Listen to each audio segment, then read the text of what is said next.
বাংলাদেশের এই যে ক্যাপিটাল মার্কেট আসলে গ্রো করলো না কেন? স্টক মার্কেটকে দিও ইয়া দিই নাই, সাপোর্ট দিই নাই বা কেয়ার করি নাই। এটা কি স্যার আমাদের আসলে আমাদের ব্যর্থতা না, সেটা কি আমাদের ইগনোরেন্স থেকে? বহুত মন্ত্রী মিনিস্টার এসেছে গেছে, অনেক ক্ষেত্রে দেখেছি শুধু নিজের ইন্টারেস্টটা তারা দেখেছে। একসময় 33 লক্ষ লোক এসেছিল, বিও অ্যাকাউন্ট ছিল।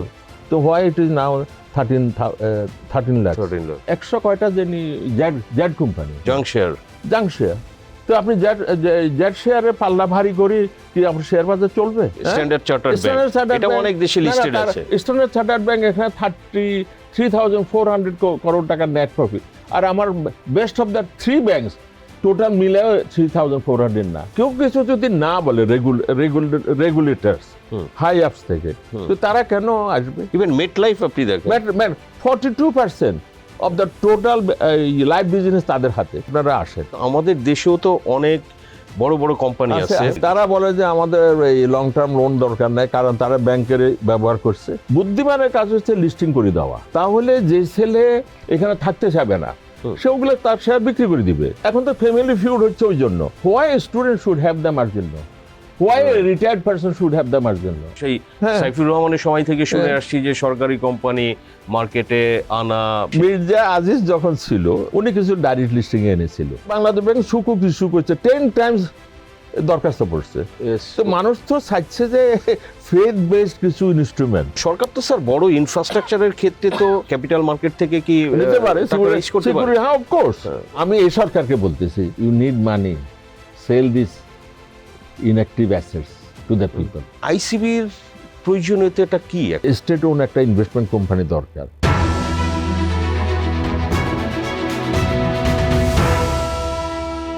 প্রিয় দর্শক, বাংলাদেশ ফাইন্যান্স প্রেজেন্স টিভিএস ইকোনমিতে আপনাদের সবাইকে স্বাগত জানাচ্ছি। আমি সাজ্জাদুর রহমান।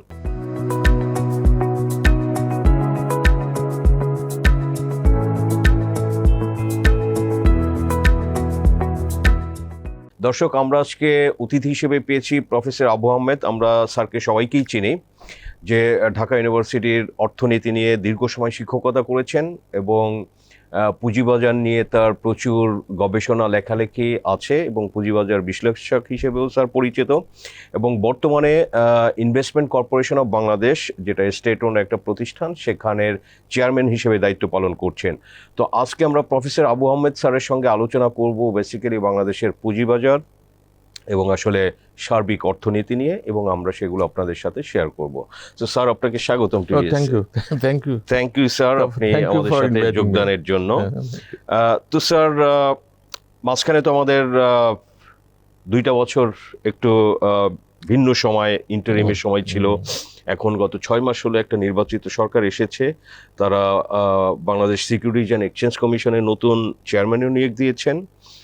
তো আমি যদি স্যার একটু জানতে চাই যে পুঁজিবাজারটা এখন কেমন দেখছেন আপনি? এটা আসলে মানে এটা যে লেভেলে থাকা উচিত ছিল জি ওভার দ্য ইয়ার্স, সেটা হয়ে ওঠে নাই। কেন হয়নি স্যার? হয় নাই, আমি বলবো রেগুলেটরস এবং সরকার এট লার্জ ওদের ওই যে ধরনের অ্যাটেনশন দেওয়া উচিত ছিল সেটা দেয় নেই। অ্যাজ এ রেজাল্ট কতগুলো ব্যাংকিং কোম্পানিকে পারমিশন দেওয়া হয়েছে, এবং মেনি ওইসব ব্যাংকিং কোম্পানিগুলো ইন সাম কেসেস তারা সাইনবোর্ড দিয়েছে যে আমার ডিপোজিটার্স দাও, আমরা পেইং দিস প্রপার্টিতে।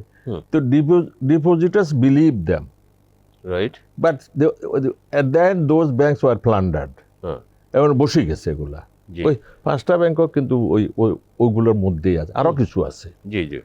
তো এখন ব্যবসা বাণিজ্য সব কিছু যদি লোনের, লং টার্ম লোনের জন্যই তো ব্যবসার কিছু লং টার্ম লোন লাগে। শর্ট টার্ম লোনটা হয়তো মানি মার্কেট থেকে নিল বা ব্যাংকিং মার্কেট থেকে, কিন্তু পুঁজিবাজারের দিকে যেতে চায় না তারা। এটা অনেক কারণ আছে। মূল কারণটা হচ্ছে ওইখানে সময় বেশি লাগতো, আর এটা মোর ট্রান্সপারেন্ট, মানে এক্সপোজড হয়ে যাবে তাদের ব্যবসাগুলো আর কি। Once it is listed with the Dhaka stock exchange, তাদের অনেক কিছু এক্সপোজ হয়ে যায় বা করতে বাধ্য হন। আরেকটা কারণ ছিল সিস্টেমে কোনো ইনসেন্টিভ ছিল না। Why someone should be going for the listing, মানে সে নিজের পারিবারিক ব্যবসা দাঁড় করাইছে, তো কোনো সুবিধা যদি না থাকে, একসময় ছিল, আমার মনে আছে 99 বা 98-এর দিকে ওই 10% একটা কর্পোরেট ইনকাম ট্যাক্সের গ্যাপ ছিল বিটুইন লিস্টেড কোম্পানি নন লিস্টেড কোম্পানি। ওইটা অনেকটা এনজয় করেছিল কিন্তু গ্রামীণ ফোন পর্যন্ত। প্রথম দিকে কিন্তু ব্যাংকিং কোম্পানিগুলো ওটাতে এনজয় করেছিল প্রথম 2-1 বছর বোধ। পরবর্তীকালে এই মোবাইল টেলিফোন কোম্পানিগুলোর জন্য ওই যে কর্পোরেট ইনকাম ট্যাক্সের ওই সুবিধাটা রাখা হয় নাই, ওরা হায়ার লেভেলে ইভেন ব্যাংকিং কোম্পানিগুলো সেটা আজও বজায় আছে। আনফর্চুনেটলি ওভার দ্য ইয়ার্স ওই 10% এইটাই সুবিধা ছিল একমাত্র। আর ক্ষুদ্র বিনিয়োগকারীদের জন্য 1 লক্ষ টাকা পর্যন্ত ডিভিডেন্ড ইনকামটা ট্যাক্স ফ্রি ছিল। মানে আমার মনে আছে এখনো কোনো কোম্পানি যদি দেখতো যে 90,000 টাকা, সেখানে কোনো ট্যাক্স ডিডাক্ট করতো না, কারণ ওটা ক্ষুদ্র বিনিয়োগকারীদের জন্য তো হতে পারে, সে তো তার তো ট্যাক্সেবল ইনকামে নেই, মানে ইনকাম ট্যাক্সের ক্ষেত্রে। কিন্তু পরবর্তীকালে এগুলো সব তুলে নেওয়া হলো। এমনকি আমি কত শুনলাম ন্যাশনাল বোর্ড অফ রেভিনিউ থেকে, কয় স্যার এই সব সুবিধা দিয়ে কোনো লাভ নাই। তা আমি বললাম তাহলে কী জন্য কোম্পানিগুলো আসবে? আমার মনে আছে সেপ্টেম্বর 2009-এ গ্রামীণ ফোন বোধ লিস্টিংয়ে আসলো, ওই সময় তাদের জন্য কিছু সুবিধা ছিল। But now they R paying 62 টাকা 100 টাকার এগেনস্টে as tax to the government. কিন্তু গ্লোবাল অ্যাভারেজ কিন্তু এর অনেক নিচে, আমাদের নেইবারহুডেও নিচে। এখন আমরা যদি কোনো কিছু তোয়াক্কা না করি, শুধু যারা একটু ভালো করতে চাইছে তাদের উপর ট্যাক্স বসাতে থাকলাম, তাহলে তো এখানে কোনো কিছু সহজ হতে চাইবে না। রাইট স্যার, আরও কিছু রুলসের ব্যাপার। নতুন কোম্পানি আসার ক্ষেত্রে একটা যে নিয়ম আছে যে তার প্রফিট করতে হবে, 3 বছর টানা প্রফিট করতে হবে। এটা কারণ ছিল তো স্যার এটা অনেকে ব্যবসায়ীরা বলে যে আমি যদি প্রফিট করি তো আমার তো টাকা দরকার নাই, ক্যাপিটাল মার্কেট থেকে আমি টাকা তুলে কি করব, আমি তো প্রফিট করছি অলরেডি। সো তাদের আমি একটা কথা বলি এটাতে, এইটা যদি যুক্তি হতো যে আমি তো প্রফিট করছি, আমার তো ক্যাপিটালের দরকার নাই, তাহলে তুমি ব্যাংক থেকে কত টাকা নিয়েছো লং টার্ম লোন? আজকে যে ব্যাংকগুলোর এই যে 77% in some cases, overall on an average 35% NPL, এটা তো 99% হয়েছে লং টার্ম লোন থেকে, not the short term loan, not the working capital থেকে। এই যে এনপিএল, তো আমরা তো উল্টাভাবে ইকোনমিকে ম্যানেজ করতে চেষ্টা করেছি। এটা তো কোনো সায়েন্টিফিক ম্যানেজমেন্টের আওতা পড়ে না, not even the market economic idea.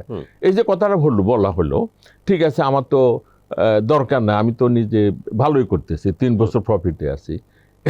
এটার উত্তর একটাই যে ভাই তুমি বড় ব্যবসা করতেছ, এটা একটু শেয়ারিং করতে উইথ দ্য পাবলিক, এটাই নিয়ম, সারা পৃথিবীটাই নিয়ম। যদি এটা না হতো তাহলে যুক্তরাষ্ট্রে যে এত বড় বড় কোম্পানি লিস্টিং আসতে করার কথা ছিল না। এইটা ইন্ডিয়াতে এই যে আমাদের ইউনিলিভার, আমি একটা এক্সাম্পল বলতে পারি, ওইখানে হিন্দুস্তান লিভার নাম, তো ওইখানে কেন তারা লিস্টেড এবং টপ 10-এ আছে, বলুক না এখানকার ইউনিলিভার যে আমরা টপ 10-এ নাই, এখানে আমি তো ওদের দেখি তো টপ 10-এ আছে। বাট এখানে ওরা সাবানের ব্যবসা করতেছে, কসমেটিকের ব্যবসা করতেছে, তাদের টার্ন ওভার আমি তো জানি না, যেহেতু তারা লিস্টেড কোম্পানি না, turn over should not be less than 3,000 crore টাকা per year, even should more.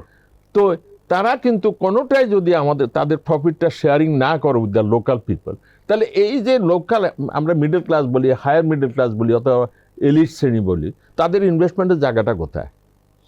Standard chartered bank এখানে 33,400 করোড় টাকার নেট প্রফিট, আর আমার best of the 3 banks total মিলে 3,400 না। ব্র্যাক ব্যাংক বোধহয় এবার একটু ভালো করছে, হাফ ইয়ারলি বোধহয় 1,600 কোটি টাকার কাছাকাছি, হয়তো ইয়ারলি হয়তো 3,000 তারা ক্রস করতে পারে। বাট সিটি ব্যাংক অন্য 3-4টা ব্যাংক মিলেও 3,000। তাহলে যে ব্যাংক সহজে ব্যবসা করতেছে এবং কয়েকটা ব্রাঞ্চ নিয়ে, তারা বলতে পারে আমরা তো স্যার এই ব্রাঞ্চ কোম্পানির জায়গা তোমরা লোকাল সাবসিডি হইতে হবে, কারণ you are doing so good. Local সাবসিডির মানুষকে 5% তোমাদের পেড আপ ক্যাপিটালের মালিকানা দিবে, আমরা তো বেশি চাচ্ছি না। কিন্তু স্যার ওরা তো চাইবে না, কিন্তু বাংলাদেশের সরকার বা কমিশন কখনো উদ্যোগ নিয়েছিল এগুলো? এটাই তো আমার মানে বড় দুঃখের কথা। আচ্ছা, আমারও তো বয়স কম হয় নাই, আমার ছাত্রছাত্রীরা বেশি উপরে আছে, অনেকে রিটায়ারমেন্ট হয়ে গেছে, ফাইন্যান্স মিনিস্টার এসেছে গেছে, ফাইন্যান্স সেক্রেটারি এসেছে গেছে, গভর্নর এসেছে গেছে। Did they your call them যে তোমরা লোকাল সাবসিডি হয়, এখানে একটু মালিকানা জনগণকে দিতে হবে? কেউ কিছু যদি না বলে রেগুলেটরস হাই আপস থেকে, তো তারা কেন আসবে? তাদেরকে বলে না তো কেউ। ইভেন মেট লাইফ আপনি দেখেন 42% of the total life business তাদের হাতে। হ্যাঁ। তারা কত এজেন্সি করছে, 2-3টে এজেন্সি সমান ওই যে ব্যবসা করে না আমার লোকাল লাইফ ইন্স্যুরেন্স। তো এখন 42%। আমার কাছে দুঃখ লাগে এই ভেবে, আমাদের FBCCI, আমাদের মেট্রোপলিটন চেম্বার অফ কমার্স, এদের কাজটা কি? এরও তো বলা উচিত ছিল যে ভাই আমি পাবলিকের ওনারশিপ দিছি আমার কোম্পানি থেকে, তো মেটলাইফকে বলা হোক, তারাই বলতে পারে। তো এখন কেউ যদি না বলে, হ্যাঁ তারা বলতে পারে আমরা ওই কন্ট্রাকচুয়াল ইয়েতে আছি, আমাদের অব্লিগেশন নেই। আমি এই কথার উত্তরে শুধু একটাই বলবো, পৃথিবীতে অনেক ক্ষেত্রে কন্ট্রাকচুয়াল অব্লিগেশনের উপর পাবলিক ইন্টারেস্ট বলে একটা কথা আছে, জনগণের ইন্টারেস্ট, এটার উপর কোনো ইন্টারেস্ট হয় না। আমার সরকার যদি চায় যে জনগণকে আমি মালিকানা দিতে হবে, তাহলে ওরা নেগোশিয়েট করতে পারে যে what else you met life once from us, what else, আমরা দরকার হলে সুবিধা দিব কিছু, কিন্তু তুমি লিস্টেড হও। আজকে কতগুনা 100 কয়টা জানি জেড কোম্পানি, জেড মানে কি, মানে নন পারফরম্যান্স জাঙ্ক শেয়ার। তো আপনি জেড শেয়ারে পাল্লা ভারী করি কি আপনার শেয়ার বাজার চলতে পারে না। দ্যাটস হোয়াই ক্যাপিটাল মার্কেটে এক্সপ্লয়েটেড হয়েছে, এখানে স্ক্যান্ডাল হয়েছে, এখানে ওই যে স্ক্যাম হয়েছে, এখানে ওভার ভ্যালুয়েশন হয়েছে। এটা কারণ এটা ছোট আছে, তো ছোট মার্কেট এগুলো বেশি হয়। আবার ওই কিছু আছে, ওই যে ঋণ ব্যাপারী, মানে সুদের ঋণ বিক্রি করে, মার্জিন লোন বলে আমাদের এখানে টার্ম হচ্ছে মার্জিন লোন। তাদের মূল উদ্দেশ্য হচ্ছে টার্ন ওভার বাড়ো এবং ঋণ বিক্রি করো। তো এখন আমার মার্কেটটা ছোট, ওই ওদের সংখ্যা অনেক বেশি এখন, বাট আমি মার্জিন লোনকে দেদারসে আমি ব্যবহার করতে দিলাম, তো তাহলে তো এই সাধারণ বিনিয়োগকারী তাদের সমস্যা ওইখান থেকে বেশি হয়েছে। অতীতে যারা মার্জিন লোন নিয়েছে, আজকে যে বলা হয় না নেগেটিভ ইকুইটি, এটা কোত্থেকে আসলো? আগের রুলসও ছিল যে নেগেটিভ ইকুইটিতে যেতে পারবে না, কিন্তু ব্রোকার হাউসগুলা in many cases negative equity ফেলতে দিয়েছে। তো এখনকার রুলস একটু স্ট্রিনজেন্ট হয়েছে, বিশেষ করে যেটা চলে গেল কমিশন, সেটা অনেক স্ট্রিনজেন্ট করে গেছে। ওনারা এখন কিছুটা ডাইলিউট করছে, তারপরে ঠিক আছে। তারপর ঠিক, why a student should have the margin loan, why a retired person should have the margin loan, I don't understand. যার 5 লক্ষ টাকা নাই বিনিয়োগ, সেখানে মার্জিন লোন নেবে? এখানে আমাদের উচিত পলিসিগত যে লং টার্ম ইনভেস্টমেন্টকে উৎসাহ দেওয়া, মানে স্টক মার্কেটে লং টার্ম ইনভেস্টার যারা আছে তাদেরকে উৎসাহ দেওয়া। সেই ক্ষেত্রে যে ট্যাক্স রিলিভ অথবা তাদের ইনকাম ট্যাক্স রিলিভ কিছু দিয়েছে। I will thank this commission. এটা আমাদের ফাইন্যান্স বিলে যেটা পাস হয়ে গেল, সেটা পাস হওয়ার 2-3 দিন আগে ওই highest tax rate from the individual investor 15%, ওটা ফাইনাল ট্যাক্স। ওটা খুব ভালো পদক্ষেপ নিয়েছে, কারণ না হলে এই লোকগুলো আবার ওই 25% ট্যাক্স দিতে হইতো। এবং ওই ট্যাক্সের জ্বালায় অনেকে হাইড করতো। এখন তো ভাই তুমি নিয়ে গেছো, কোম্পানি নিয়ে গেছে আমার থেকে 15% ওই ডিভিডেন্ড ইনকামের পর। তো এখন জিনিসটা, আর কোম্পানির ক্ষেত্রে ইনস্টিটিউশন ক্ষেত্রে 20% হাইস্ট, এটা 37 ছিল। এই কিছু সুবিধা রেস্টোর্ড হয়েছে, কিন্তু ওই যে ওই কর্পোরেট ইনকাম ট্যাক্স, সেটা বোধহয় 2.5% বা কি একটা করেছে। আগের সরকার ইন্টারিম গভর্নমেন্ট থাকতে করেছিল 7.5% পর্যন্ত। ওই এখানে বোধহয় কন্ডিশনাল এত করলে এত করলে এত একটা ওই স্ল্যাব আছে, 2.5% করেছে বা 5% করেছে ইত্যাদি। আমি মনে করি যদি মাল্টিনেশনাল কোম্পানিগুলিকে আনতে হতো, ওদের সঙ্গে বসে বলে ঠিক আছে এক্সট্রা কিছু ট্যাক্স রিলিফ দিলাম, আপনারা আসেন। আমাদের নীতিতে হাইয়েস্ট হচ্ছে 10% হলেই চলে, কিন্তু ইংল্যান্ডে এটা অনেক বেশি, ইন্ডিয়াতেও বেশি। মানে লিস্টেড নন লিস্টেড না, ওই যে রিকোয়ারমেন্ট, মানে লিস্টিং হওয়ার জন্য অফলোডিং, ওকে, মানে টোটাল শেয়ার তাদের ফেড ক্যাপিটালের আমাদের এখানে মানে ম্যাক্সিমাম 10% হলেই চলবে, কিন্তু ইন্ডিয়াতে যুক্তরাজ্যে বা এটা 20% আমার জানা মতো মিনিমাম। তো বাংলাদেশে তো একটু রিল্যাক্স দেওয়া হয়েছে তাদের সুবিধার জন্য। কিন্তু আনফরচুনেটলি আমি যেটা বলি, যেটা নিয়ে আমি অনেক করি, যে এই 5% বা 10% অফলোড করার জন্য তাদেরকে মানে জোর গলা কেউ বলে নাই।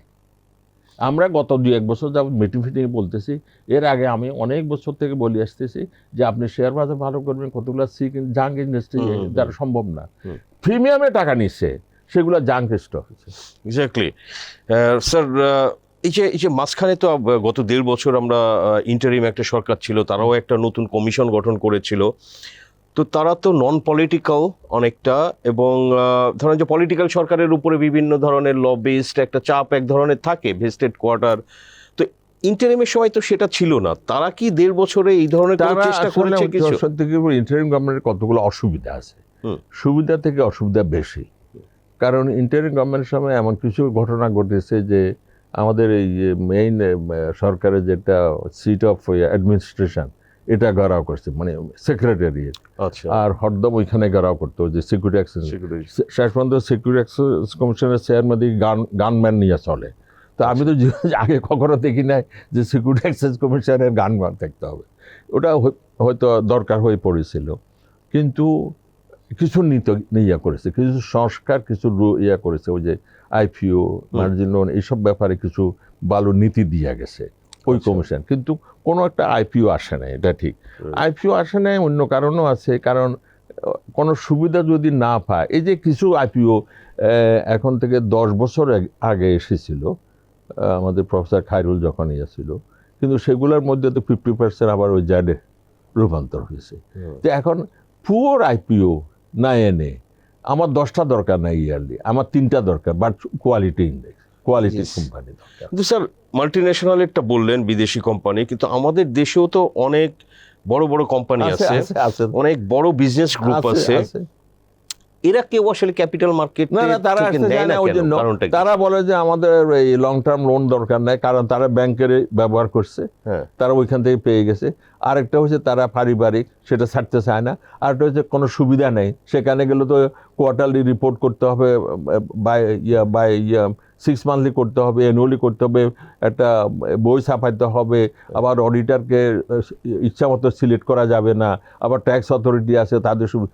তো এই সব কিছু মিলে তাদের, তবে আমি তাদেরকে অনুরোধ করব, এই যে বড় বড় কংগ্লোমারেট যারা আছে, মানে ইন্ডাস্ট্রিয়াল হাউসে, যে ভাই আপনি যে আপনাকে প্রাইভেট লিমিটেড রেখে যাচ্ছেন, তো আপনার ছেলে মেয়েরা তো ঝগড়া করবে এগুলা নিয়ে, কারণ সবাই তো ইয়েতে ইনভলভ হবে না। সেটা কিন্তু হচ্ছে, অনেক বিজনেস গ্রুপে হচ্ছে। এটা হচ্ছে বুদ্ধিমানের কাজ হচ্ছে লিস্টিং করে দেওয়া, তাহলে যে ছেলে এখানে থাকতে চাবে না সে ওগুলো তার শেয়ার বিক্রি করে দিবে, অন্যরা নিরাপদ থাকবে। এখন তো ফ্যামিলি ফিউড হচ্ছে ওই জন্য।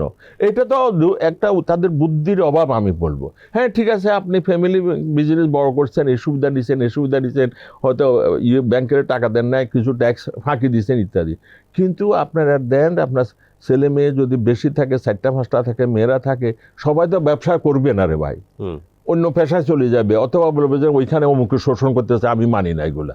তাই হচ্ছে না, রাইট? তো এগুলা তো বুদ্ধিমানের কাছে লিস্টিং করে দিলে হবে কি, যিনি এটাতে ইনভলভ হতে থাকতে চাইবে না, উনি ওনার শেয়ারটা বিক্রি করে দিবে পাবলিকের কাছে। এবং এটা সুবিধা। এতে যুক্তরাষ্ট্রে এই কালচার তো হয়েছে এখন থেকে 200 বছর আগ থেকে, ইউরোপে হয়েছে, এটা দেখাও ইন্ডিয়াতে হয়েছে।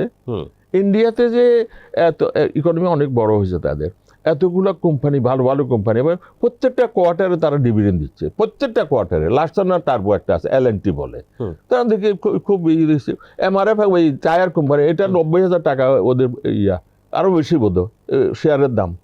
তাদের ব্যাংকিং কোম্পানি যেগুলো আমার কোয়ার্টারলি যে ইনকাম করছে, আমাদের দেশে ভালো ব্যাংক ওই পুরা বছর সেই ইনকাম করে না। তো এবার পাকিস্তানের ওই ইউনাইটেড ব্যাংক আমাদের দেশেই ছিল, এখন যেটা জনতা ব্যাংক, সেই ব্যাংকের আমি দেখলাম যে অনেক বেশি ডিভিডেন্ড দিচ্ছে, অনেক বেশি শক্তিশালী। আমাদের দেশে 10টা ব্যাংক হ্যাঁ ভালো এই ক্যাটাগরিতে, কিন্তু এদেরও বৃত্তি আরও শক্তিশালী হতে হবে। হ্যাঁ, এই যে আনফর্চুনেটলি বছর 2 আগের কথা, যখন ওই যেটা পালিয়ে গেল যে সরকার, শেষ পর্যন্ত ওই বাইরের ব্যাংক তো এলসি গ্রহণ করতে চাইছিল না। আমাদের জন্য কত বড় একটা শেমফুল একটা অবস্থা দাঁড়িয়েছিল। এখনো যে স্ট্যান্ডার্ড চার্টার্ড, ওই আমি দেখে যে লাইন ধরিয়ে আছে মানুষ, what for ডিপোজিটার্স money at very low cost, তারপর সরকারের বন্ড কিনতেছে। এর থেকে সহজ ব্যবসা কোথায় আছে? সরকার যদি বড় করতেছে, সরকারের এই বন্ডে একসময় 12.5 পর্যন্ত উঠেছিল, এখনো তো 10 বা 9.5। তো এত সহজ ব্যবসা, কারণ লো কস্ট ডিপোজিট নিচ্ছে, ওদের তো 2-3% কস্ট হয় মাত্র। তো এত সহজ ব্যবসা, অথচ সামান্যটুকু মালিকানা ছাড়ার হক রাইট আমাদের আছে এই দেশের জনগণের।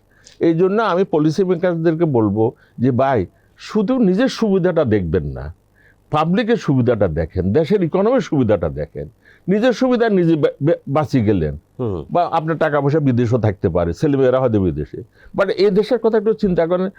বড় বড় ব্যবসা করতেছে, ইভেন কি এই সেভরন অনেকদিন তো ব্যবসা করলো, এবং একসাইডিয়া ব্যবসা পুরা ওদের 50% তাদের অধীনে গ্যাসের মার্কেট, তো ওটা তারা হয়তো বলতে পারে আমরা তো কন্ট্রাকচুয়াল ইয়াতে আছি, টেম্পোরারি নো টেম্পোরারি 10-15 বছরের কোম্পানি লিস্টিং হতে পারতো, হতে পারতো, অন্য দেশে আছে। আমি দেখুক গ্লোবাল প্র্যাকটিস দেখুক, স্ট্যান্ডার্ড চার্টার্ড বলুক না যে আমরা কোনোখানে লোকাল সাবসিডি হই নাই, বলুক তারা কোথাও কোথাও তো আপনারা হয়েছেন ভাই। তো শুধু এখানে বাংলাদেশে কেন আপনি ব্রাঞ্চ কোম্পানি রাখবেন? সেটা তো স্যার আমাদের দেশে যারা সরকারে থাকে বা কমিশনে, তাদেরও তো উদ্যোগটা নিতে হবে। আমার দুঃখ লাগে সরকারে যখন থাকে তারা ওই IMF ওয়ার্ল্ড ব্যাংক থেকে সামান্য লোন পাওয়ার জন্য বহু আওয়াজ দে ইউজ, কিন্তু এগুলার দিকে তারা যদি এর 60 ভাগের 1 ভাগ সময় দিত, ইকোনমি অনেক উন্নত হতো। ইভেন স্যার সরকারি কোম্পানি, আমি তো সেই সাইফুর রহমানের সময় থেকে শুনে আসছি যে সরকারি কোম্পানি মার্কেটে আনা বিভিন্ন ধরনের উদ্যোগ, বাট একটাও তো আসে। মির্জা আজিজ যখন ছিল, কিছুদিন ছিল, উনি কিছু ডাইরেক্ট লিস্টিং এনেছিল। ওই সময় ডাইরেক্ট লিস্টিংটা একটু মিসইউজ হচ্ছিল প্রাইভেট সেক্টর, ওইকার ম্যানিপুলেশন হতো, তখন ওটা প্রাইভেট সেক্টরের জন্য বন্ধ করে দেওয়া হয়েছিল, সরকারিরা ওপেন। এই কমিশন, বর্তমান কমিশন, ওটাও খুলে দিচ্ছে। এটা গুড পজিটিভ, এটা পজিটিভ স্টেপ যে ডাইরেক্ট লিস্টিংয়ের জন্য মাল্টিনেশনাল আমাদের দেশি ভালো কোম্পানিগুলো আসুক।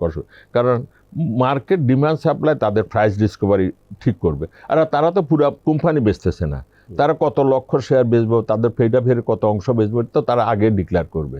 সুতরাং তাদের ক্ষেত্রে ওয়াচডগ যদি ঠিক থাকে, ম্যানিপুলেশন হোপফুলি হবে না, তাদের ক্ষেত্রে ডাইরেক্ট লিস্টিং হলে আমাদের সুবিধা হবে, তাড়াতাড়ি লিস্টিংয়ে যাবে। আচ্ছা, ডাইরেক্ট লিস্টিংয়ের একটা জিনিস সবাই বোঝা উচিত, সবার জন্য আমি বলতেছি, সেটা হচ্ছে ওই তাদের লং টার্ম ক্যাপিটালের জন্য না। ডাইরেক্ট লিস্টিং হলে এক্সিস্টিং শেয়ার হোল্ডাররা অফলোড করবে তাদের শেয়ার, অল্প সামান্য।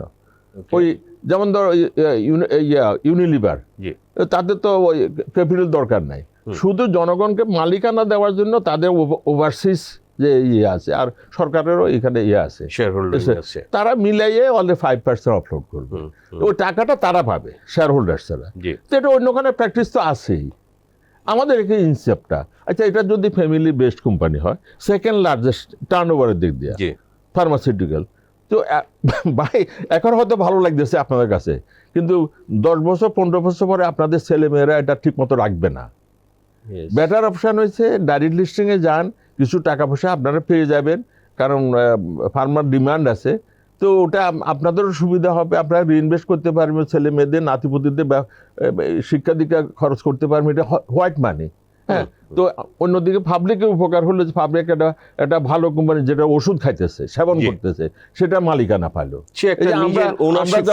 আমরা যখন ওষুধ কিনি তখন আমরা দেখি এটা বেক্সিমকো অথবা স্কোয়ার, কারণ আমি সেটা ওন করি, এটা নিয়ম। এই কালচারটা প্রমোট করে যে বিকজ ইউ ওন ইট। এখন আমি ওন করলাম না, তখন তো সেটার প্রতি আমার দরদ থাকবে না, এটাই নিয়ম। তো ওটা আমাদের বড় বড় ব্যবসায়ী হাউসগুলোকে বুঝতে হবে, এরা হয়তো বুঝতে চেষ্টা করতেছে, ওদেরকে পার্সু করতে হবে। ট্যাক্সের সিস্টেমে একটা ওদের জন্য একটা ইনসেন্টিভ থাকলে ভালো হয়, কারণ ওটাতে ট্যাক্স বেশি হারাবে না। এখন এনবিআর যদি খালি অ্যারেথমেটিক করতে থাকে যে এখানে একটু কমাইলে তো লস হবে, ওইখানে বাড়িয়ে, this is not the way of calculating the tax revenue. In the long run আপনি বেশি পাবেন। এই যে ব্রিটিশ আমেরিকান টোবাকো কোম্পানি 100 টাকাতে 87 টাকা দিয়ে দিচ্ছে, 37,000 কোটি টাকা পাড়িয়ে দিচ্ছে, একটা পদ্মা ব্রিজের ফাইন্যান্সিং ফান্ডিংয়ের থেকে অনেক বেশি। তো আপনি তো ট্যাক্স পাবেন যখন লিস্টেড হয়।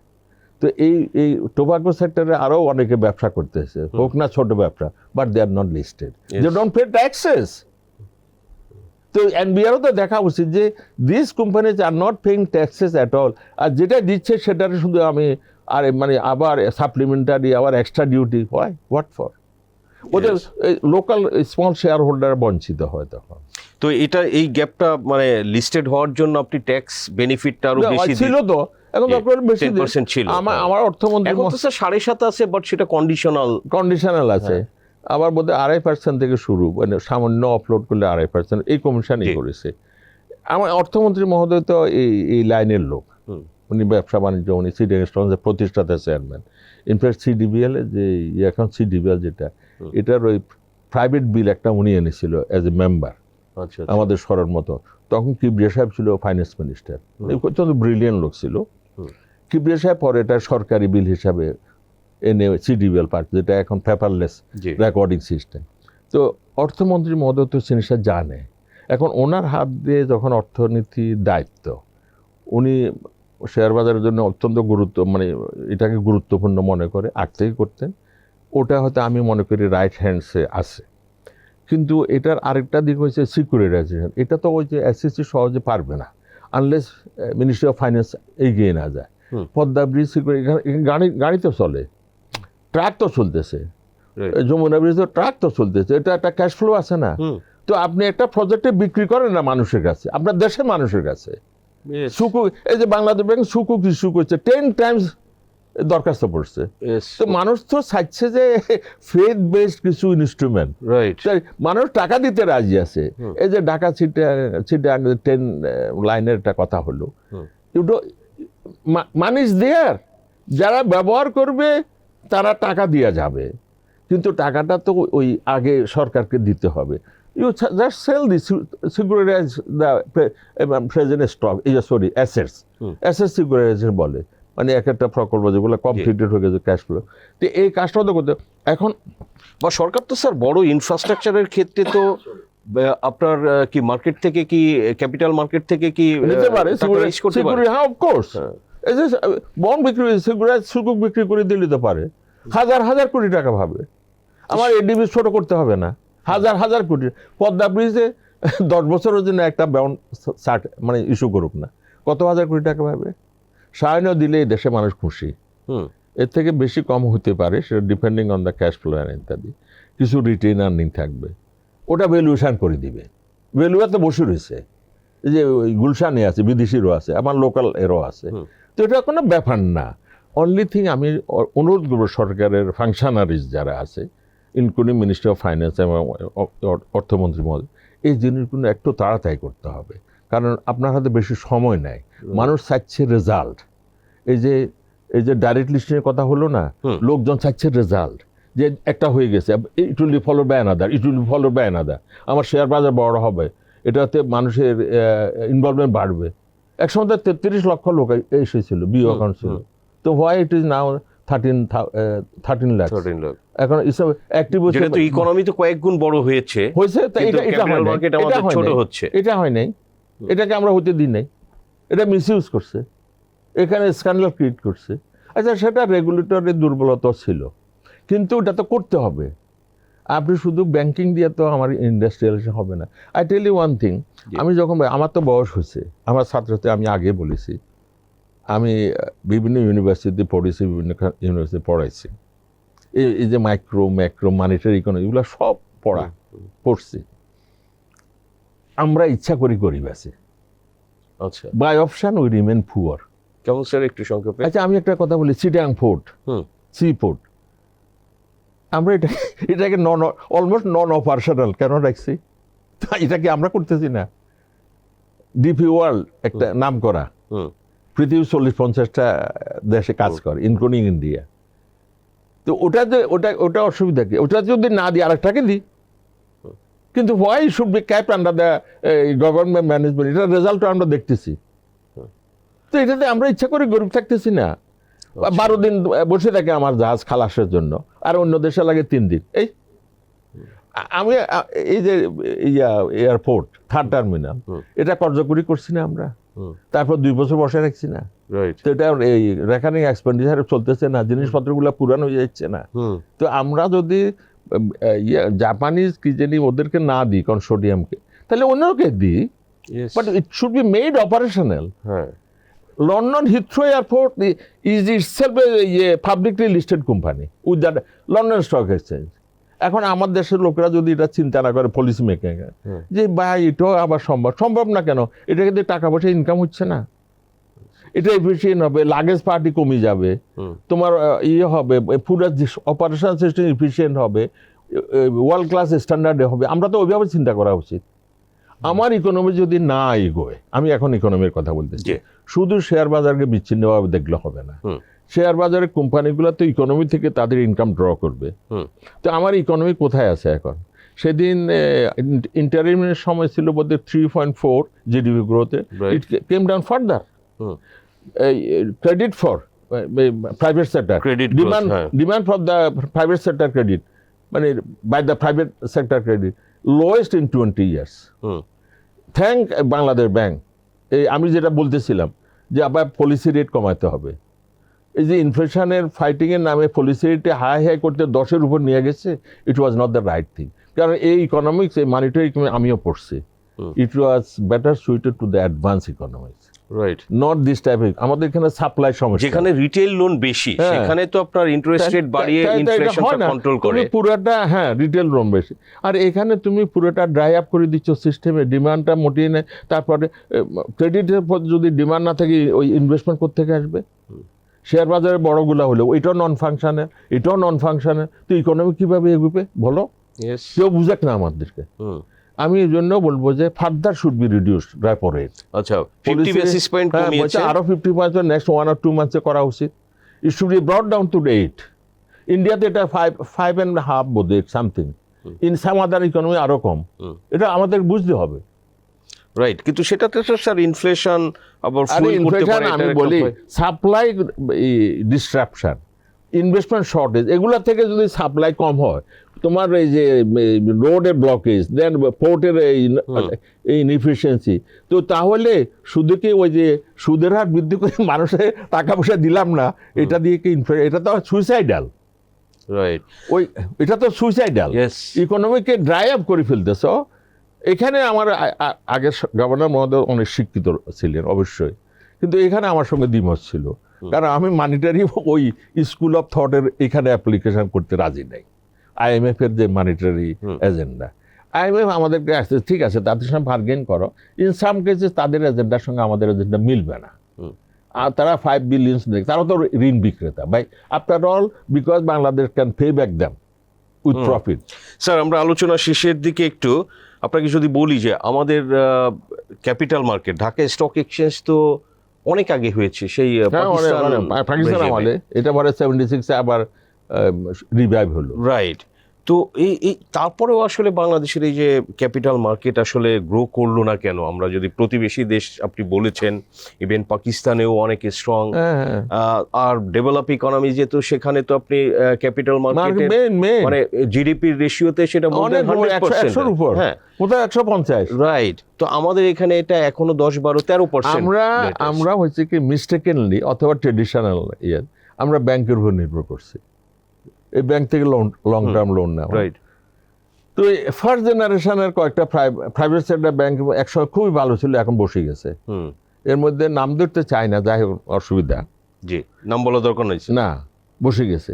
আর বাকিগুলো সরকারিগুলোতে অনেক ক্ষতি হয়েছে, রক্তকরণ হচ্ছে, কিন্তু সেটা বোঝা যায় না, কারণ সেটা সাইজে বড়, আর তার সরকার তো আছে টু ফিল ইট আপ, কিন্তু অ্যাট দ্য এন্ড সরকার ফিলিং আপ মানিছে জনগণের টাকা। তো ইনএফিশিয়েন্ট সিস্টেম আমরা চালু করছি, আমরা স্টক মার্কেটটাকে দিই নাই, সাপোর্ট দিই নাই বা কেয়ার করি নাই। এটা কি স্যার আমাদের আসলে আমাদের ব্যর্থতা না, সেটা কি আমাদের ইগনোরেন্স থেকে? পার্টলি ইগনোরেন্স, পার্টলি আমাদের অন্য ইন্টারেস্ট কাজ করছে। আমি এখানে বলি একটা কথা, আমি বহুত মন্ত্রী মিনিস্টার এসেছে গেছে, অনেক ক্ষেত্রে দেখেছি শুধু নিজের ইন্টারেস্টটা তারা দেখেছে, শুধু নিজেরটা, আর আমারটা হলেই হলো। কেন? এই যে সরকার পালিয়ে গেছে, সেই সরকারকে কি একটা বুদ্ধি কেউ দিতে পারে না যে আপা, এগুলো যদি আপনি শেয়ার বাজার মধ্যে বিক্রি করে দেন, আপনি থাউজেন্ডস অফ করোড় টাকা পাইবেন? দেন না, কেউ বলে না তখনও। আমি এই সরকারকে বলতেছি, to an extent I belong to this government, যে you need money, sell this inactive assets to the people and make them those assets active. They will contribute to your GDP economy, or then you will have so much of money in your hands, the government. কি দরকার আছে eastern কেবল বসায় রাখা, বলো? কি দরকার আছে national trees বসায় রাখা? কি দরকার আছে tubes, atlas Bangladesh, what for? তো আমি এই জন্য বলি, by option, by will we remain poor. আমরা শেয়ার বাজারটা ভালো করতে পারিনি এই জন্য। শেয়ার বাজারে আমরা এখন অবশ্য একটু রাইট ডিরেকশনে যাচ্ছে। ওই যে ওপেন এন্ড মিউচুয়াল ফান্ড কয়েকটা খুব ভালো করতেছে, আচ্ছা, এবং ক্লোজ এন্ডগুলো মিউচুয়াল ফান্ডে তো পুরোটা স্ক্যান্ডালাস, মানে পুরোটা একটা কেলেঙ্কারি। কেউ টাকা নিয়ে ভাগিয়ে গেছে, এমন কথা, কেউ নিজের অ্যাকাউন্টে টাকা নিয়ে গেছে। আবার ওইভাবে স্যার অনেকের মানে ট্রাস্ট 100-200 কোটি ফি পাচ্ছে জাস্ট এটা নিজের আন্ডারে কন্ট্রোল রাখার জন্য। এবং এমন জায়গায় তারা বিনিয়োগ করেছে যেগুলো সিকিউরিটি এক্সচেঞ্জ কমিশন কেউ হয়তো অবহিত করেছে কিনা জানি না। সব কিছু মিলে আমরা একটা একটা সিস্টেমের মধ্যে আটকে গেছি। এখন সেটাকে ওই যে টাইমটা বাড়িয়ে দিচ্ছে যে এটাকে ওই ওপেন এন্ডিংয়ে, তো যাই হোক, ওটা খুব ভালো স্টেপস। এটা আগের কমিশনে করেছে, এরা ফলো করতেছে। ওই ওপেন এন্ডে নিলে হবে কি, ওই অন ডিমান্ড টাকাটা ফেরত পাইবে যিনি টাকা চাইবে, ওই ন্যাব অনুযায়ী, ন্যাব ডিসক্লোজের বাধ্য। আর আমি দেখলাম কয়েকটা আমাদের ছেলে মেয়েদের মধ্যে কিছু ছেলে তো লেখাপড়া জানে ভাই, বিলাতে পড়ছে, যুক্তরাষ্ট্রে পড়ছে, সিএফএ করছে, চার্টার্ড অ্যাকাউন্টিং করছে, ভ্যালুয়েশন জানে, বিভিন্ন মডেলস পড়ছে, ইঞ্জিনিয়ারিং ব্যাকগ্রাউন্ড আছে, ম্যাথের ব্যাকগ্রাউন্ড আছে, কম্পিউটার আইটি, এরা জানে। তো মুশকিল ছিল যে আগের যারা করেছে অনেকে ডিসঅনেস্ট লোক ছিল, আবার প্রভাব খাটিয়ে পারমিশন নিচ্ছে ইত্যাদি। এরা আমি দেখলাম কয়েকটা ভালো করতেছে। ইভেন এখন মানুষ ওই ওদের পোর্টফোলিও দেখে, ওয়েবসাইটে দিয়ে রাখে, তো যে হোয়াট দে পারছে, এটাই নিয়ম আসলে। ইন্ডিয়াতে তো বিশাল এই যে মিউচুয়াল ফান্ড এরিয়া সেক্টর বিশাল। তো এটা আমাদের দেশে ইনশাল্লাহ হবে, আমি আশাবাদী। রাইট, আশাবাদী স্যার আমরাও, কারণ কিন্তু আসলে অনেকে অনেক ধরনের আপনি এই মিউচুয়াল ফান্ড নিয়ে কিন্তু অনেক আপনার ম্যাল প্র্যাকটিস করেছে, কিন্তু আসলে লোকজনের পানিশমেন্টও ফান্ড চুরি করে চলে গেছে, সেরকমের ঘটনা ঘটছে।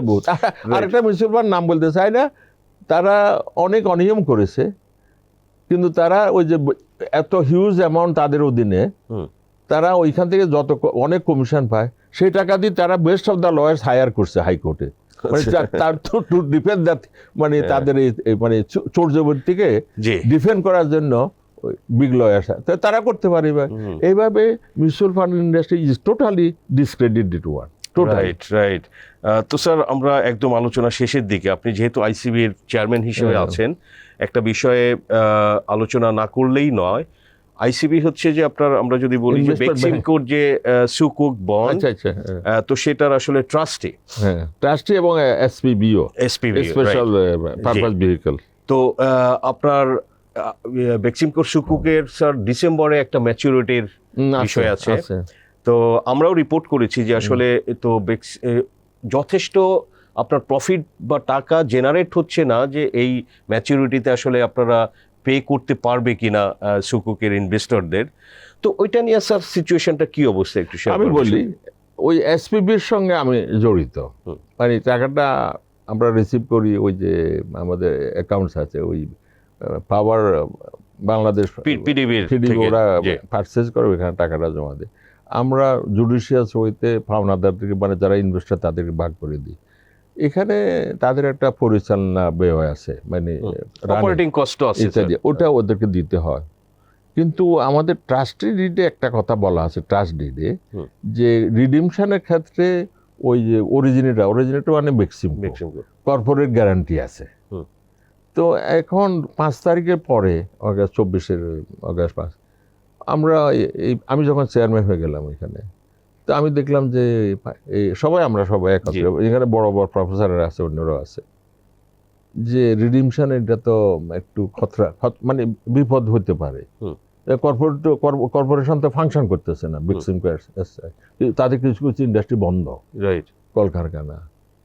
তখন আমরা চেষ্টা করলাম, তাদের কিছু হিউজ ল্যান্ড আছে, আই ভিজিটেড দ্যাট, ওই যে তিস্তা প্রজেক্টে, এটা রংপুর ডিস্ট্রিক্ট, গাইবান্ধা, ওইখানে ওর 700-800 একর জমি, অনেক ল্যান্ড। তো কিছু ল্যান্ডটা আমরা মানে কিনা রিলিজ নিতে চাইলাম, মানে মর্গেজ নিতে চাইলাম, এটার একটা হিসাবে রক্ষা কবচ। তো ওরা প্রথমে রাজি হয়েছে, অনেক মিটিং হয়েছে এটা নিয়ে, কাগজপত্র অনেকটা ঠিকঠাক করা হয়েছে। কিন্তু অ্যাট দ্য এন্ড তারা আসে একটা কথা বললো যে আমাদের স্যার এটা একটা মেজর ডিসিশন, তো বেক্সিমকোর বোর্ডের সিদ্ধান্ত ছাড়া আমরা কর্মচারীরা পারি না। তো বোর্ড ডাকো না কেন, বলে যে বোর্ড নিয়ে ডিসপিউট আছে, মামলা আছে, ইত্যাদি ইত্যাদি। তারপরেও আমরা চেষ্টা করেছি তাদেরকে যে 150-200 একর হয়েছে অন্তত কাগজপত্র শর্টিং আপ এটা করি দাও, সেটার ব্যাপারেও তাদের দেখলাম হেজিট্যান্ট। প্লাস হচ্ছে তা আমরা কিছু সিঙ্কিং ফান্ডে টাকা নিয়ে যাচ্ছি, এটার আসলে মালিক তারাই হতো, কারণ তারা হচ্ছে গ্যারান্টার রিডিমশনের। তো এখন যেহেতু পরিবর্তিত সিচুয়েশনে নীতি হচ্ছে, মাঝে মধ্যে তারা হয়তো কিছু টাকা এক্সট্রা চায়, ওই যে বাঁধ টাত ভেঙে যায় কিংবা পাম্পিং, ওটা হয়তো লাগতেও পারে। বাংলাদেশ ব্যাংক একটা কমিটি, যা সেখানে ইনভেস্টারও আছে, বড় ইনভেস্টাররা, তাদের সঙ্গে আমাদের যোগাযোগ আছে, কোঅর্ডিনেট করে। তারাও কিছু পলিসি দিয়েছে, সেই অনুযায়ী আমরা বিসিকে জানাইছি যে এটার এটা কি টেনিউর এক্সটেন্ড হবে স্যার? টেনিউর সাজেশন দিয়েছে 32 পর্যন্ত বোধহয়। সেটা হলে কিভাবে দিবে ওটা একটা ওয়ার্কিং পেপার দিয়েছে ওরা বেক্সিমকো। আচ্ছা, যে ওটা হলে সহজ হবে, 32 পর্যন্ত হলে তারা ইনভেস্টরদের টাকা ফেরত দিতে পারবে। তাই তো বলে যে by that everything will be normal. আর এর মধ্যে এটা তো এখন 70 টাকা কিনে ওরা ইনভেস্টার ভালোই পাচ্ছে, কোনো ডিফল্ট হয় না কোনো কিস্তি। আবার আমরা ওই রিটেন আর্নিং যেটা বা রেখে দেওয়া টাকাটা খুব ভালো ভালো ব্যাংকে রাখছি, মানে যেগুলো টপ ক্লাস ইসলামিক, আবার এটা ইসলামিক কিন্তু ওই সময় ইসলামিক এতে রাখা হয়েছে, সেদিক দিয়ে ওকে। এখন রিডিমশন ব্যক্তি হয়েছে অনলি 6% টোটাল ইনভেস্টারদের মধ্যে। আমরা যদি চাই মানে এটা এসএসসি পারমিশন হতে দিবেও না যে ব্যক্তিকে দিয়ে দিতে পারে 26 ডিসেম্বরের মধ্যে, কিন্তু ইনস্টিটিউশন বোধহয় নিয়মটা বোধহয় ওইটা কাভার করবে না, কারণ ওরা বলবে যে প্রফেশনের দেন, তখন কিন্তু সামান্য হয়তো পাবে। ও এখানে আরেকটা জিনিস আছে, ওই 25% কমে শেয়ার ইস্যু করে এই বেক্সিমকো, এই তাদের মার্কেট রেটের 25% যারা করে টাকা শেয়ারে কনভার্ট করতে চায়, 25% কমে। তো এতদিন তো ফ্লোর প্রাইসের কারণে আমরা অনেক চিঠি লিখছি আগের কমিশনকে, ওরা উঠায় না, এই কমিশন উঠায় দেয়। এখন বোধহয় 26 টাকা 24 টাকা যাচ্ছে। এখন যদি কেউ যদি সারেন্ডার করতে চায়, কনভার্ট করতে চায়, আমি জিজ্ঞাসা করলাম তোমরা কত দিনের মধ্যে শেয়ার ইস্যু করো, 3-4 দিনের মধ্যে করে দিব। ওই একটা স্কোপ আছে যদি কেউ নিতে চায়। কিন্তু সেটা স্যার এখন এই মুহূর্তে বেক্সিমকো শেয়ার আসলে কিনবে কিনা সেটা নিয়ে কোশ্চেন আছে। 24-25 টাকা হচ্ছে। স্যার একদমই শেষ প্রশ্ন, আমার একটা প্রশ্ন হচ্ছে যে ICB investment corporation of Bangladesh, এরাও কিন্তু আসলে লস করছে, আমরা মাঝে মাঝে দেখি লস তো করতেছে। হ্যাঁ, তো এই আইসিবির প্রয়োজনীয়তাটা কি এখন স্যার? একটা সময় হয়তো ক্যাপিটাল মার্কেটে সাপোর্ট দেওয়ার কথা ছিল। I am to answering your question, I am saying neither yes nor no. এক সময় শহীদ প্রেসিডেন্ট জিয়াউর রহমান, দেখেন আমি বলি যে 76-এ একটা অর্ডারের মাধ্যমে প্রতিষ্ঠিত হয়েছে, সেই সময় ক্যাপিটাল মার্কেট শুরু হয়েছে মাত্র। তো একটা সময়ের আগে চিন্তা করছে তারা যে স্টেট ওন একটা ইনভেস্টমেন্ট কোম্পানি দরকার। আজকে যে ইউনিট একটা আছে আইসিবি প্রথম প্রোডাক্ট, অনেক বৃদ্ধ লোকেরা, বয়স্ক লোকেরা এটা ইনভেস্ট করেছে, এরপরে এসআইপি করেছে, তাদের ছেলেমেয়েরা পায়। এটাতে সেদিনেই কয়েকদিন আগে মিটিং হয়েছে, 25 টাকা দেওয়া হয়েছে, স্টিল লাভজনক। আমি ইল্ডের হিসাব করলাম যে 9.9-এর মতো পড়ে, ইল্ডে খারাপ না। তো আইসিবির সেইটা ছিল গ্লোরিয়াস ডেজ, কিন্তু গত 15 বছরে তারা রাইটে লেফটে লোন করে বসে আছে, এবং তারা এমন কিছু ডাম্পিং ক্ষেত্র ছিল ইন সাম কেস, আমি সবগুলোর কথা বলবো না, in some cases pumping and dumping হয়েছে। আবার হয়েছেটা কি, তাদের পোর্টফোলিও যদি দেখি এটা বড় দুঃখজনক, X1 থেকে XN পর্যন্ত আছে। এটা তো নিয়ম না রে ভাই, তোমাকে তো লাভ করার জন্য পোর্টফোলিও ম্যানেজ করতে হবে, not to give ultimately public মানি, জনগণের টাকা। এটা তারা আমাকে বলে, ইভেন এমডি, আগের এমডি বা ভরে এরা, তারা বলে স্যার রেগুলেটর থেকে রিকোয়েস্ট আসতো এটা মার্কেট সাপোর্ট দাও, তারাই অনেক সময় ওই এসব ব্যবস্থা করে দিয়েছে, লোন 10,500 কোটি টাকা আউটস্ট্যান্ডিং লোন, এটা যে সুদ 12 অন এন অ্যাভারেজ 12 কষ্ট পান আর কি। আর আমরা যেখানে আইসিবি টাকা পয়সা রাখেছি কিছু 3,000, সেখানে কোনো খবর নাই। ওই যে লিজিং কোম্পানি ইত্যাদিতে 1,600 কোটি বোধ হয় ইত্যাদি। তো এখন করছে আইসিবি আবার কিছু লোন দিছে ওই প্রজেক্টের, এবং ওই হোটেলগুলো 5 স্টার লেভেলের, চলে খুব ভালো, তারা আসি বলে চলে না, টাকা পয়সা দেয় না, ওই স্টেট অন হইলে যেটা হয় আর কি, মামলা মোকদ্দমা জর্জরিত। আইসিবি যেটা আমি ক্ষত দেখি সেটা হচ্ছে তাদের উচিত ছিল না যে লোন করি মার্কেট সাপোর্ট দেওয়া, এবং তাদের উচিত ছিল না যে কোনো মূল্যে মার্কেটকে রিড করতে হয়তো যে কোনো মূল্যে সাপোর্ট দেওয়া এবং হাইতে কিনা অথবা যে কোনো শেয়ার কিনা কোনো রিকোয়েস্ট বাইরে থেকে আসতেছে সেটা ইল করা এটা আমি যখন গেছি আমার তো প্রায় 2 বছর এই মাসের শেষে হয়ে যাবে আমার সময় এটা আমি হতে দিই নাই টাকাও ছিল না আর আমাকে রিকোয়েস্ট করে কেউ কিছু করতে পারবে না তো যাই হোক এটা আমার সময় হয় না এখন যে 4,000 কোটি টাকা এনেছি একবার 3,000 কোটি টাকা দিচ্ছি আগের সরকার আবার 1,000 কোটি টাকা ওই পোর্টফোলিও এখন 2টা ম্যানেজ করতেছে 2টা বিও অ্যাকাউন্ট ওইখানে ইনকাম হচ্ছে এই জন্য আইসিবি ওই যে কোনো রকমের নাকটা উপরে তুলিয়ে আছে আর কি সমুদ্রে পড়ে রয়েছে নাকটা উপরে তুলে এখন ওই প্রশ্নের উত্তর যে why should it keep it right তো why should you keep the Janata bank and Agrani bank and some other banks, institutions. এটা স্টেট ওন ইনভেস্টমেন্ট কোম্পানির প্রয়োজন আছে I feel প্রয়োজন তো স্যার আছে সেটা যদি not surviving why should ask for the public money এই তো কথাটা সেটা এই তো বললাম না আইসিবির সে ম্যানেজমেন্ট স্টাইল নাই আরেকটা হচ্ছে আমি তো মানে আমাকে দায়িত্ব দিয়েছে পরে আমি দেখলাম যে আচ্ছা জানি আমার তো এইখানে এক্সপার্টাইজ আছে তো আমি দেখলাম যে এটাতে কিছুই নাই নাথিং ইজ দেয়ার মানে টু প্রিসাইড ওভার তো ওই যে কিছু টাকা পয়সা দিয়েছে কিন্তু সেটা দিয়ে তো হবে না ওইখানে তো লাইবিলিটি বাড়তেছে ওই যে সুদ কোম্পানি দিচ্ছে না হ্যাঁ তো এইসব এখন যদি একসঙ্গে 5,000 কোটি টাকা দিত তাহলে পারা যেত এখন বাংলাদেশ ব্যাংকের রেফার করছে মিনিস্টার অফ ফাইন্যান্স তো বাংলাদেশ ব্যাংক বলে আইএমএফ এর কন্ডিশন আছে যেগুলো দেওয়া যাবে না গভর্নর মতো তো 5,000 দিলেও হতোটা কি ওই যে ক্যাপিটাল মার্কেটে খুব ভালো ভালো কোম্পানি একটা লোতে ছিল এগুলো কিনে ভালো লাভ করা যেত তো যাই এখন আইসিবি সংকটের মধ্যে আছে হোপফুলি ইনশাল্লাহ হয়তো কিছু একটা হতেও পারে এরা এখন বলে যে বাজার উঠলেই হবে আমাদের লোকজন বলে আর তো দেখা যাক নাকি ইনশাল্লাহ রাইট স্যার আপনাকে অসংখ্য ধন্যবাদ এসে সময় দেওয়ার জন্য দর্শক আমরা আলোচনা করলাম প্রফেসর আবু আহমেদ স্যারের সঙ্গে বাংলাদেশের অর্থনীতি এবং আমাদের ফোকাসটা ছিল ক্যাপিটাল মার্কেট এটা আসলে কিভাবে আরো ভালো করা যায় স্যার বিভিন্ন দেশের উদাহরণ দিয়ে বললেন এবং আসলে আমাদের অনেক সুযোগ আছে যে কথাটা স্যার জোর দিয়ে বলেছেন যে আমরা কি আসলে ইচ্ছা করে গরিব থাকতে চাই কিনা বিকজ আমাদের অনেক অ্যাসেট আছে সেটা আসলে প্রপারলি ব্যবহার করা হয় না এবং যেখান থেকে আসলে রেভিনিউ জেনারেট হতে পারে সরকারের ইনকাম হতে পারে সেটা ওয়েলফেয়ারে খরচ করতে পারে তো এই ধরনের কিন্তু অনেক আইডল অ্যাসেট আছেন স্যার যেটা বললেন এবং আমরাও জানি বিভিন্ন কোম্পানির এরকম প্রচুর অ্যাসেট আছে সারা বাংলাদেশে স্যার টিএনটি আপনি যদি বলেন BTCL hundreds of thousands of acres আছে every district ক্যাপাসিটির 30% ইউজ করছে এটা তো হয় না তো এগুলোই দর্শক আসলে সরকারের নতুন সরকার